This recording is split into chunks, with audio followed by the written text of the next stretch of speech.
అందరికీ నమస్కారం. శ్రీ శ్రీ శ్రీ ఆచార్య ప్రబోధానంద యోగీశ్వరుల వారికి జగద్గురువైనటువంటి శ్రీకృష్ణ పరమాత్మకు నమస్కరించుకుంటూ త్రైత సిద్ధాంత భగవద్గీతలోని పురుషోత్తమ ప్రాప్తి యోగము అనే అధ్యాయంలో 8వ శ్లోకం గురించి తెలుసుకుందాము.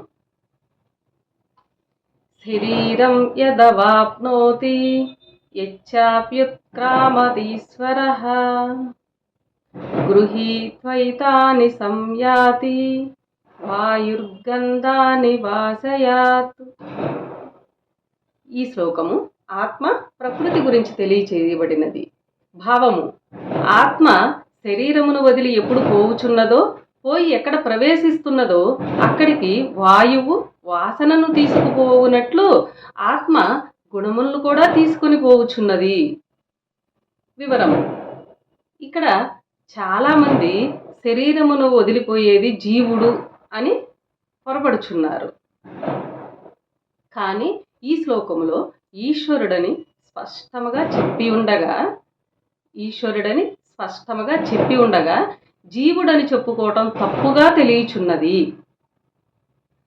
ఆత్మల వివరము తెలియకపోతే చాలా చోట్ల ఇటువంటి పొరపాట్లు జరుగుచుండును.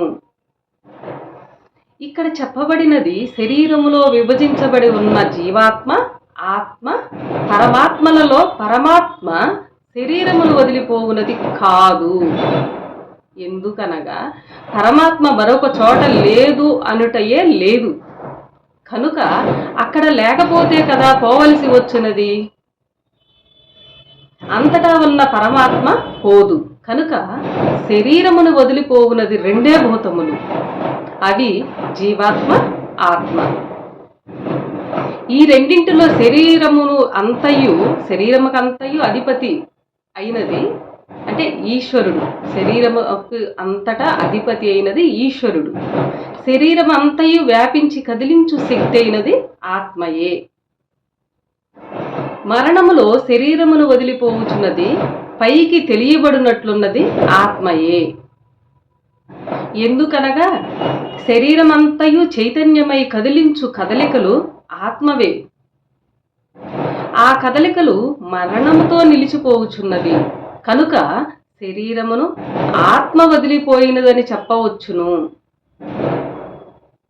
అంతేకాక సత్తైన ఆత్మ మరణములో పోవుచున్నది కావున సత్తుపోయినది అనుట మనం వింటున్నాం. అనగా ఈ రోజుల్లో వాడుక భాష చచ్చిపోయినది అనుట సాధారణముగా వినుచున్నాము. ఇప్పుడు రోజుల్లో శరీరమును వదిలి ఆత్మ పోవుచున్నప్పుడు ఆత్మతో పాటు ఉన్న జీవాత్మ కూడా పోవలసి వస్తున్నది. ఈ విషయము వెనక చెప్పబడి ఉన్న సాంఖ్యయోగమున అధ్యాయములలో 23, 24 శ్లోకముల్లో వివరముగా చెప్పబడి ఉంది. ఆత్మ జీవాత్మతో పాటు అక్కడే ఉన్న కామాది గుణములను కూడా తీసుకొని పోవుచున్నది. శరీరమును వదిలిపోవుటకు ఎక్కడో చేరుటకు కారణమైన కర్మ కూడా వాటితో పోవుచున్నది. జ్ఞాన దృష్టితో చూచిన ఎడల శిరోభాగములో ఉన్న బ్రహ్మ, కాల, కర్మ, గుణచక్రములు 4 వాటితో అనుసంధానమైన అశ్వత్థ వృక్షము మొత్తము శరీరము నుండి బయల్పడి స్థూల కన్నులకు కనిపించకుండా ప్రయాణించి 2 సెకండ్లలో మరొక కొత్త శరీరమును ధరించుచున్నది.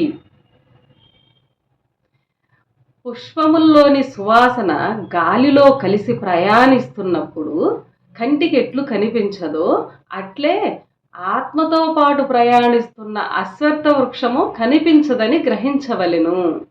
ఇవన్నీ గ్రహించాలంటే ఖచ్చితంగా జ్ఞాన దృష్టి ఉండాలి, జ్ఞానము తెలిసి ఉండాలి.